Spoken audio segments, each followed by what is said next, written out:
43,000 करोड़ रुपए सिर्फ ऑप्शन से, और वही ट्रेडर इंडेक्स को ऊपर नीचे भी कर रहा हो। सोचिए, अगर बैंक निफ्टी की हर उछाल गिरावट पर्दे के पीछे से स्क्रिप्टेड हो, ये कोई थ्योरी नहीं, सेबी की 105 पेज की इंतरिम ऑर्डर है। नमस्कार दोस्तों, आज हम भारत के सबसे बड़े इंडेक्स मैनिपुलेशन केस को एक्सरे करने वाले हैं।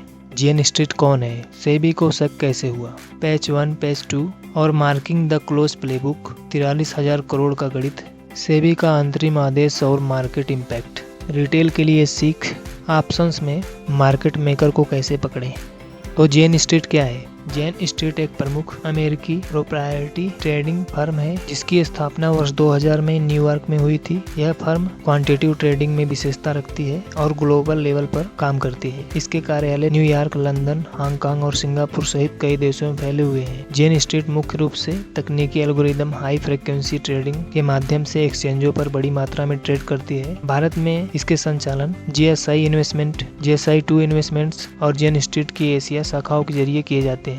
अप्रैल 2024 की मीडिया रिपोर्टों से सेबी को जेन स्ट्रीट पर संदेह हुआ। जेन स्ट्रीट ग्रुप ने भारत में बैंक निफ्टी ऑप्शन में भारी मुनाफा कमाया। सेबी ने जांच शुरू की और पाया कि इनकी ट्रेडिंग स्ट्रेटेजी एक मूल्य में छेड़छाड़ का संकेत दे रही थी। इसकी प्रमुख संस्थाएं GSI investment private limited, GSI2 investment private limited, Jane Street Singapore private limited, Jane Street Asia trading limited. SEBI ने पाया कि लगभग पूरा मुनाफा सिर्फ ऑप्शन ट्रेडिंग से हुआ था, जो 43,289 करोड़ था। स्टॉक, फ्यूचर्स और कैश सेगमेंट में नुकसान हुआ था। एक खास दिन 17 जनवरी 2024 को 734.93 करोड़ का मुनाफा सिर्फ ऑप्शन से हुआ। ऑप्शन में एक कॉल बेचना जब इंडेक्स ऊपर था और पुट खरीदना जब इंडेक्स गिरने वाला था। इनके दो मुख्य मैनिपुलेटिव रणनीतियां हैं, intraday index manipulation, extended marking the close. तो इंट्राडे इंडेक्स मैनिपुलेशन में सुबह जेएस ग्रुप ने स्टॉक खरीदे, इंडेक्स ऊपर गया, कॉल बेचा और पुट खरीदा। दोपहर में स्टॉक बेच दिए, इंडेक्स गिरा, ऑप्शन से मुनाफा। एक्सटेंडेड मार्किंग द क्लोज, इसमें एक्सपायरी के आखिरी 5 मिनट में खरीदारी करके इंडेक्स क्लोज को मैनिपुलेट किया। इससे ऑप्शन की सेटलमेंट वैल्यू को बदला गया।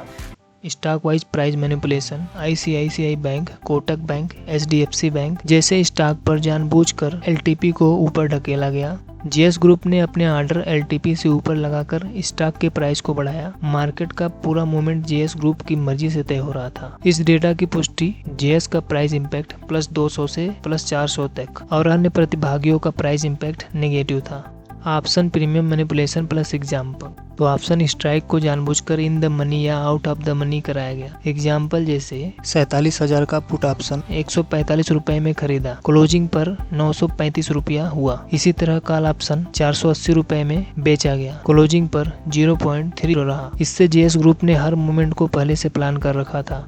सेबी की जांच से यह सामने आया कि जेन स्ट्रीट ने सिर्फ इंडेक्स ऑप्शन से 43,289 करोड़ का प्रॉफिट कमाया। हालांकि उन्होंने स्टॉक फ्यूचर में 7,208 करोड़, इंडेक्स फ्यूचर में 191 करोड़ और कैश मार्केट में 288 करोड़ रुपए का नुकसान दिखाया। यानी कुल मिलाकर जेएस ग्रुप का नेट प्रॉफिट था 36,502 करोड़ और जो लॉस दिखाया गया 7,208 करोड़, 191 करोड़, 288 करोड़। शायद यह प्रॉफिट को छुपाने के लिए दिखाया गया हो। सेबी ने 18 ऐसे दिन पकड़े जिनमें यही पैटर्न दोहराया गया। सभी ट्रेड EX-PAT एक्शन में माने गए। चारों कंपनियों के पैन से जुड़े ट्रेडिंग और डीमैट अकाउंट फ्रीज कर दिए गए। चारों कंपनियों पर ट्रेडिंग पर पूर्ण रोक और सभी एजेंसियों NSE, BSE, NSDL, CDSL, RBI, ministry of finance को आदेश की कॉपी भेजी गई। कंपनियों को 21 दिन का समय जवाब देने और सुनवाई मांगने के लिए दिया गया है।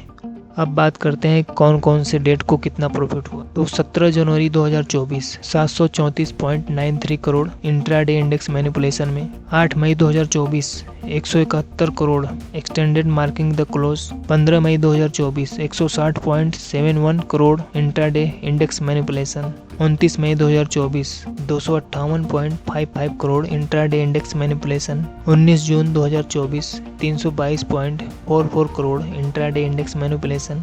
3 जुलाई 2024 299.03 करोड़ इंट्राडे इंडेक्स मैनिपुलेशन। 10 जुलाई 2024 225.35 crore extended marking the close. 15 मई 2025 167.52 crore Nifty marking the close. 22 मई 2025 199.36 crore Nifty marking the close. 17 जनवरी 2024 ट्रेडिंग डिटेल देख लेते हैं। पैच 1 में टाइम 9:15 से 9:47, 4,370 करोड़ की खरीदारी। Bank Nifty option position call बेचा और पुट खरीदा। एग्जाम्पल जैसे स्ट्राइक प्राइस 47,700 का, पुट ऑप्शन 144 रुपये 9 पैसे 9:15 पे था और क्लोजिंग पे यही प्राइस 935.8 रुपये क्लोज हुआ, जिसमें कि भारी मुनाफा हुआ। और 47,400 का स्ट्राइक प्राइस पर कॉल ऑप्शन 26 रुपये 75 पैसे और यही क्लोजिंग पर 0.30 प्रीमियम खत्म हुआ।